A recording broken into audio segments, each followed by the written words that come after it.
Hello students, welcome back to organised knowledge channel. और आज की इस वीडियो में बच्चों हम डिस्कस करेंगे worksheet number 13 for class 8th mathematics की। बच्चों ये वर्कशीट है जो कि 10 नवंबर 2020 के लिए शेड्यूल की गई है। और ये वर्कशीट बच्चों डायरेक्टरेट ऑफ एजुकेशन की तरफ से आप बच्चों के लिए फॉरवर्डेड की गई है। आज की वर्कशीट का टॉपिक है बच्चों linear equation in one variable. तो ये हम जो है हमारा चैप्टर ये कंटिन्यू है linear equation in one variable. हम जो है कुछ वर्ड प्रॉब्लम्स को इस वर्कशीट में डिस्कस करेंगे। कन्वर्सेशन ऑफ महिमा एंड श्वेता। तो श्वेता और महिमा के बीच की ये कन्वर्सेशन है। कन्वर्सेशन में क्या कहा गया है? महिमा आस्क्ड श्वेता हर एज। तो महिमा जो है श्वेता से उसकी एज के बारे में पूछती है। श्वेता टोल्ड, श्वेता ने बताया that her age and age of her brother are two consecutive even number. तो बेटा उसकी जो एज है वो और उसके जो ब्रदर है, एल्डर ब्रदर है उसका, तो उसकी जो एज है वो 2 कॉन्सिक्यूटिव इवन नंबर हैं, ठीक है। और हुज सम इज 30, और उनकी एज, दोनों की एज, उसकी और उसके ब्रदर की एज जो है उसका सम कितना है? 30। Now you can guess how old I am. तो अब आप खुद ही अंदाजा लगा सकते हैं कि वो कितने साल की है। महिमा ने गैस किया कि 10 + 20 हो सकता है कि 10 और 20 कितने हो गए? 30। लेकिन 10 और 20 ये जो है कॉन्सिक्यूटिव इवन नंबर नहीं है। 10 के बाद तो 12 आना चाहिए था, या फिर 10 की जगह 18 होना चाहिए था, लेकिन 30 जो है टोटल होना चाहिए, तो वो भी नहीं हो रहा था, ये गलत है। दूसरा, similarly 18 + 12 are also equal to 30, but again 18 and 12 are not 2 consecutive even number. तो बेटा 18 और 12 भी नहीं हो सकता, ठीक है।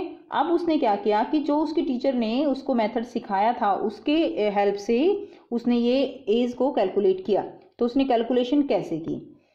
उसने क्या किया? Let the age of Shweta. तो श्वेता की एज जो है हम मान लेंगे, महिमा ने श्वेता की एज को माना 2x, because age of Shweta is an even number. तो बेटा 2 से मल्टीप्लाई तो करना ही पड़ेगा, ठीक है ना, इवन नंबर है।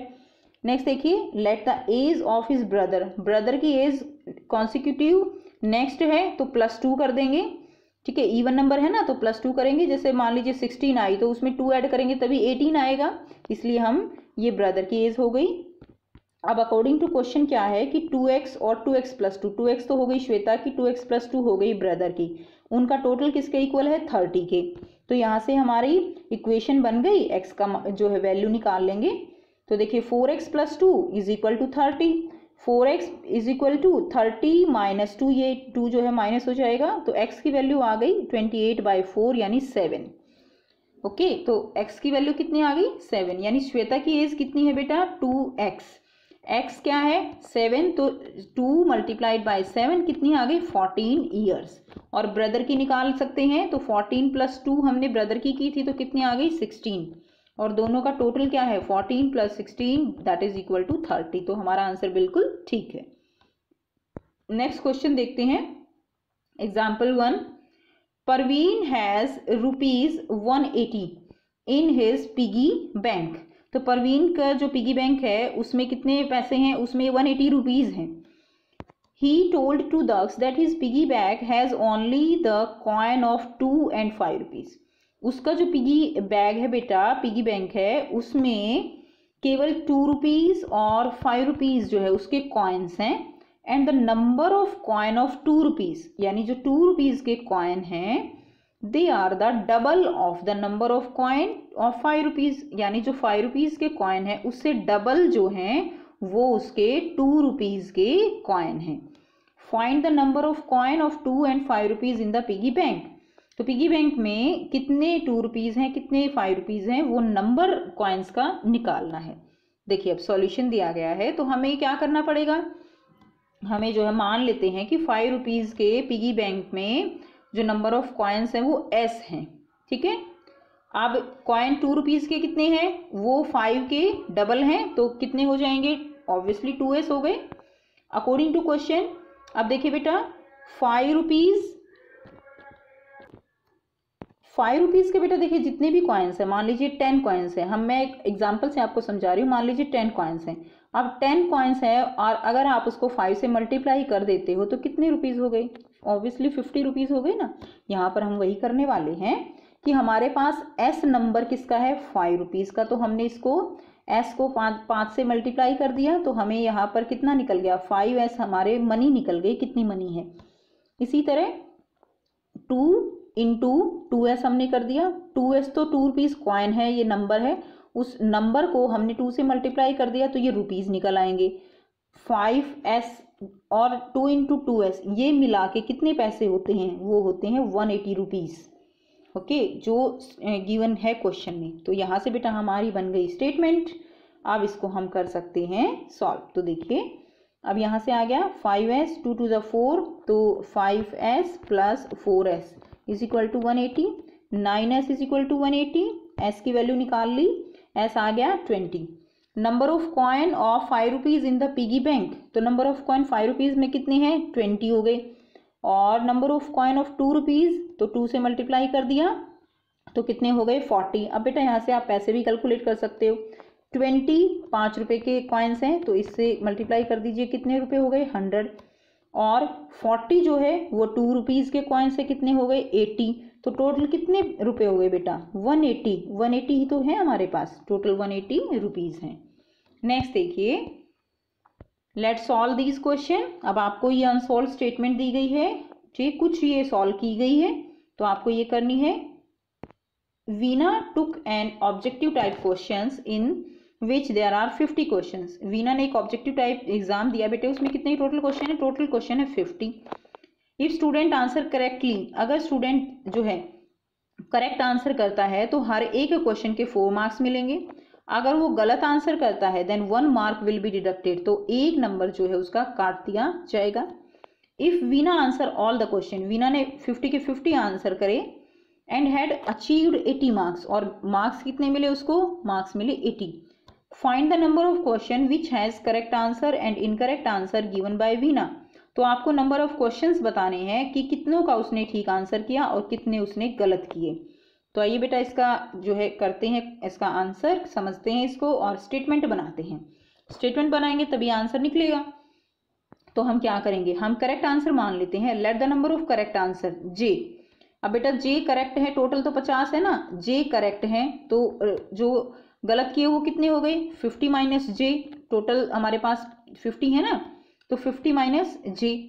Marks for each correct answer, तो ईच करेक्ट आंसर वही बेटा सिक्कों की तरह ही हम यहाँ करेंगे कि एक क्वेश्चन के 4 मार्क्स हैं, जे टोटल ठीक क्वेश्चन है तो 4J हो गया, मार्क्स टोटल मार्क्स कितने हो गए 4J, और डिडक्टेड कितने हुए, तो 1 डिडक्ट होगा एक के लिए, तो 1 इंटू 50 माइनस जे। ठीक है, तो यहाँ पर मैं दोबारा लिख देती हूँ 4J, और यहाँ पर आएगा 50 माइनस जे, और 1 से इसको मल्टीप्लाई कर देंगे क्योंकि एक डिडक्ट किया गया है।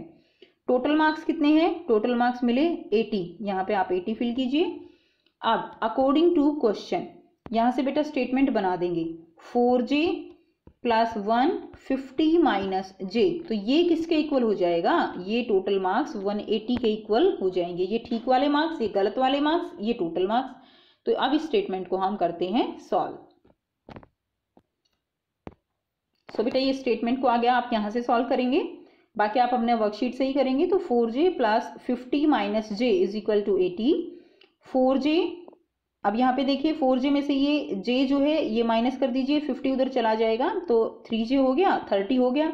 J की वैल्यू निकाल लीजिए, J की वैल्यू आई 10, तो J इज इक्वल टू 10। तो सही जवाब कितने हैं 10, गलत जवाब बेटे 50 में से 10 माइनस कर दीजिए 40, 10 ठीक जवाब दिए, 40 गलत जवाब दिए। वेरिफिकेशन कैसे करेंगे, तो वेरिफिकेशन तो देखिए करेक्ट आंसर है 10, रॉन्ग आंसर है 40। वेरिफिकेशन करेंगे तो आप जो है इस स्टेटमेंट में ये वैल्यू पुट कर दीजिए J की, तो 10 इंटू 4 40, और ये हो गया 40, और टोटल कितने थे 80, तो 40 प्लस 40 यानी left hand side is equal to right hand side, यानी हमारा जो आंसर है वो बिल्कुल ठीक है। नेक्स्ट क्वेश्चन करते हैं। सेकेंड क्वेश्चन है, the sum of 2 consecutive numbers which has divisible by 7 are 343, then and find the both consecutive numbers। तो बेटा 2 जो है consecutive numbers हैं, sum of 2 consecutive numbers, और divisible है किससे 7 से, और उनका सम कितना है 343, और आपको वो दोनों नंबर निकालने हैं। तो हम मानेंगे let the first number x, तो दूसरा नंबर क्या होगा बेटा, अगर हम x में 7 ऐड कर देंगे तो दूसरा अगला कॉन्सिक्यूटिव नंबर निकलेगा जो 7 से डिविजिबल होगा। According to question x plus 7, x तो हो गया फर्स्ट नंबर, उसमें ऐड किया तो निकलेगा दूसरा, ठीक है, और इन दोनों का जो सम है वो है 343 के इक्वल। स्टेटमेंट बन गई बेटा। स्टेटमेंट बनाने के लिए आप जो इक्वेशन बन गई, तो इक्वेशन बनाने के लिए आप स्टेटमेंट को बार बार पढ़ के देखिए, तभी आप इन क्वेश्चंस को कर पाएंगे। आपके एनसीईआरटी बुक में जो क्वेश्चंस गिवन है उनको जरूर प्रैक्टिस कीजिए, because practice makes a man perfect, ये आप सब बच्चे अच्छे से जानते हैं, ठीक। तो आपको प्रैक्टिस जरूरी है। तो आइए बेटा इसका आंसर करते हैं। सो यहाँ से आप आगे इक्वेशन को सॉल्व करेंगे तो देखिए x क्या हो गया 2x प्लस 7, तो 343। अब 2x 7 को इधर ले जाके माइनस कर दीजिए, आ गया 336। x की वैल्यू यहाँ से निकल आएगी, डिवाइडेड बाय 2 कर देंगे, ये मल्टीप्लाई में है, नीचे आके डिवीजन में हो जाएगा। 168 जो है x की वैल्यू आ गई 168। अब फर्स्ट नंबर क्या आ गया बेटा, फर्स्ट नंबर आ गया आपका 168। सेकंड नंबर क्या होगा, सेकंड नंबर विल बी 168 में 7 ऐड कर देंगे, हमने किया था 175 आंसर आ जाएगा। ये सेकंड नंबर। वेरिफिकेशन करनी है तो इस इक्वेशन में वैल्यू पुट कर दीजिए x की, तो x की है 168, x प्लस 7 की है 175, क्या आ गया 343। 343 is equal to 343। Left hand side is equal to right hand side. So हमारा आंसर है बिल्कुल एकदम करेक्ट। तो ये थी बच्चों आपकी आज की वर्कशीट मैथ्स की। आई होप बेटा आपको वर्कशीट बिल्कुल क्लियर है। कोई भी प्रॉब्लम है आप कमेंट करके पूछ सकते हो। वीडियो अच्छी लगी तो लाइक शेयर जरूर कर दीजिए, चैनल को सब्सक्राइब कर लीजिए, बेल आइकन प्रेस कर लीजिए ताकि आप बच्चों को हर वीडियो की नोटिफिकेशन मिलती रहे। So thanks for watching, have a nice day.